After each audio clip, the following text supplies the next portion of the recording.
Pán Kotleba, vaša predstava, cesta k tomu, ako vystúpiť alebo odísť na to?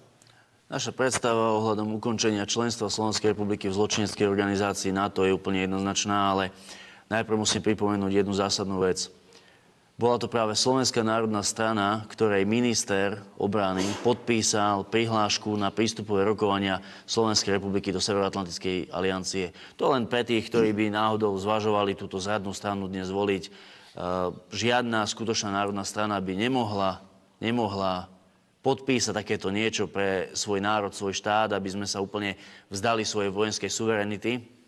No a čo sa týka riešenia tejto situácie, je to veľmi jednoduché. Už v minulosti bola myšlienka paktu neutrality Švajčiarsko, Rakúsko, Slovensko.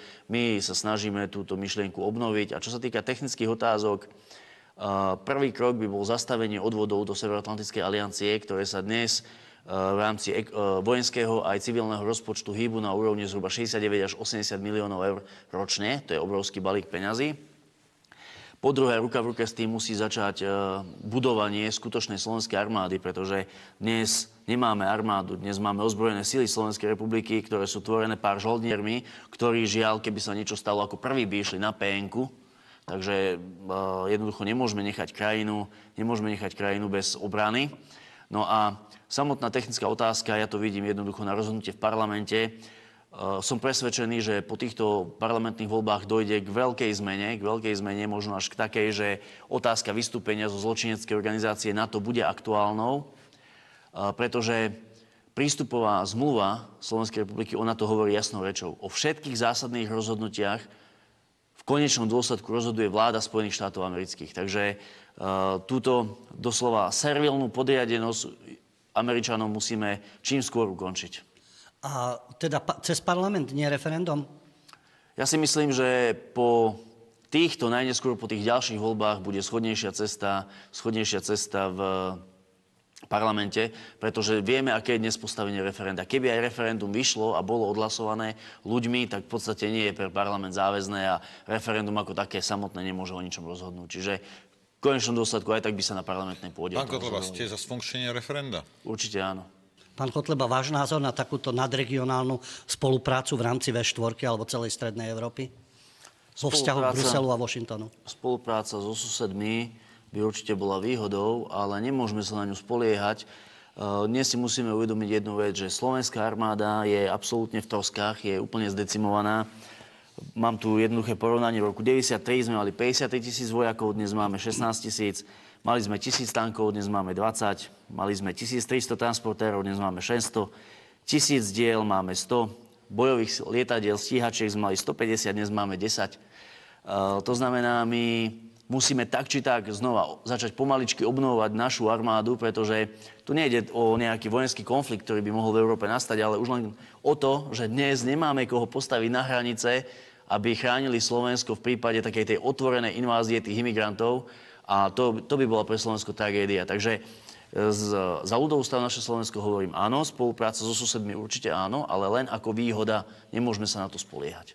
To sú tzv. Tie niektoré, nevravím všetky, niektoré tieto treťosektorové organizácie, ktoré sú financované rôznymi fondami, ktoré sú financované zo zahraničia. Dovolím si ja zareagovať, teda ak môže. Ľudová strana naše Slovensko má vo svojom bode číslo 7 jasný bod. Prešetríme činnosť zahraničných mimovládnych organizácií.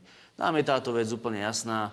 Veľmi dobre vieme, kto stál za pučom a zničením Ukrajiny a určite nedovolíme, aby sa niečo podobné zrealizovalo na Slovensku.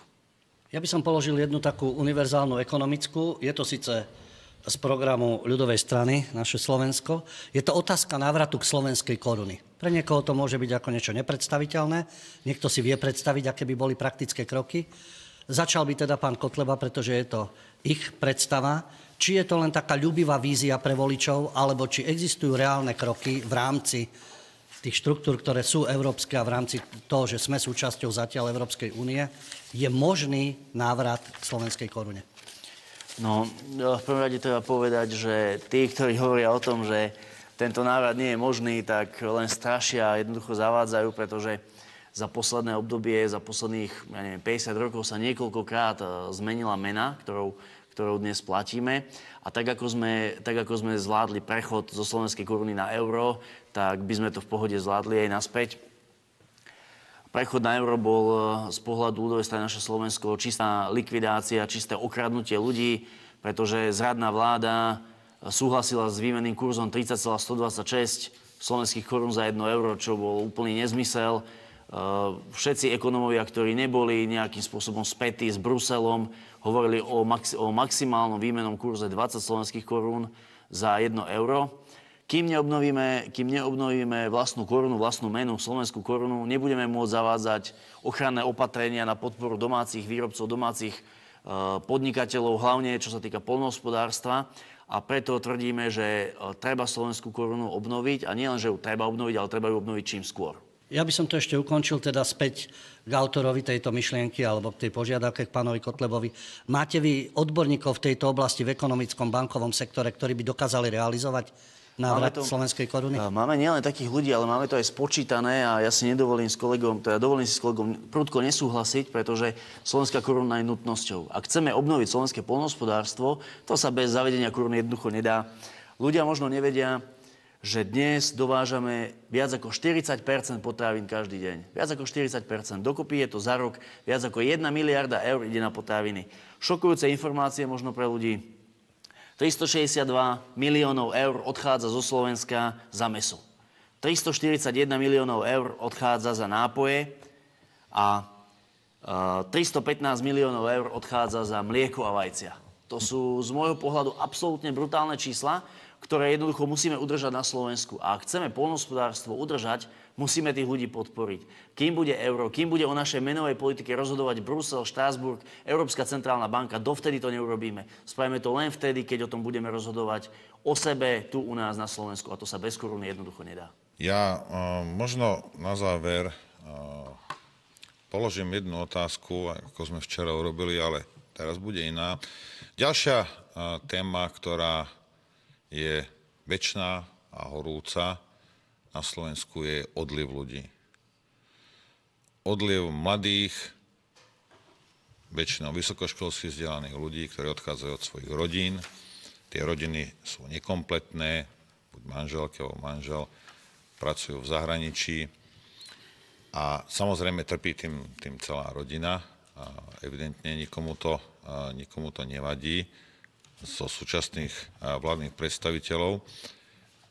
Odhady asi nejakých 300 až 500 tisíc, oficiálne asi 300, neoficiálne asi 500 tisíc Slovákov žije v zahraničí. Z toho, ja by som povedal, asi 10% dobrovoľne, zbytok sú ekonomickí migranti. Bohužiaľ. Čo tie vaše strany, alebo čo vy by ste chceli urobiť preto, alebo ako chcete zabrániť tomu, aby Slováci nemuseli emigrovať z ekonomických dôvodov do zahraničia? Pán Kotleba? Tak, riešenie tejto otázky, odpoveď na to je veľmi jednoduchá a síce také, ako som povedal na začiatku, štát musí znova začať slúžiť vlastným obyvateľom a nie zahraničiu. Poviem konkrétny príklad. Na rok 2016 vláda plánuje na podporu mladých rodín investovať 28 000 eur. Do Európskej únie však v roku 2016 odvedieme 750 miliónov eur. 750 miliónov zahraničiu, 28 000 mladým rodinám na Slovensku. To je úplne smiešné, je to na zaplakanie, je to čistá tragédia. To znamená, ľudová strana Naše Slovensko tieto veci jednoducho, tieto priority otočí. Peniaze, ktoré sa vyzbierajú na Slovensku, musia slúžiť našim obyvateľom. Keď sa postaráme o naše rodiny, o našich mladých ľudí, aby naozaj nemuseli odchádzať, potom môžeme rozprávať o tom, kde dáme ďalšie peniaze. Ale nie, že my budeme platiť do zahraničia a naši ľudia si nemôžu kúpiť byt, naši ľudia musia odchádzať robiť otrokov v zahraničí. To jednoducho takto nefunguje. Takže, ako som povedal na začiatku, znova Slovensko postaviť na nohy, aby slúžilo nám, obyvateľom Slovenskej republiky. Dobre, ale akým spôsobom? Veľmi jednoducho, keďže peniaze na to budú, postavíme nájomné byty. Náš cieľ je 50 000 nájomných bytov ročne. Poskytneme všetkým ľuďom poskytneme prácu. Prácu na miesto dávok. Práca bude závislá od vzdelania. Ľudia, ktorí nebudú mať vzdelanie, dostanú inú prácu, inú mzdu. Tí ľudia, ktorí na sebe budú pracovať, budú robiť aj na tom vzdelaní, dostanú inú prácu. Tej práce naozaj na Slovensku je kopec, ktorú treba spraviť. A aj v samosprávnom kraji, aj v štátnom rozpočte vidíme úplne jasne, že peniaze máme. Čas sa vám naplnil. Ďakujeme vám za pozornosť a prajeme vám šťastnú a veselú dobrú noc. Dobrú noc.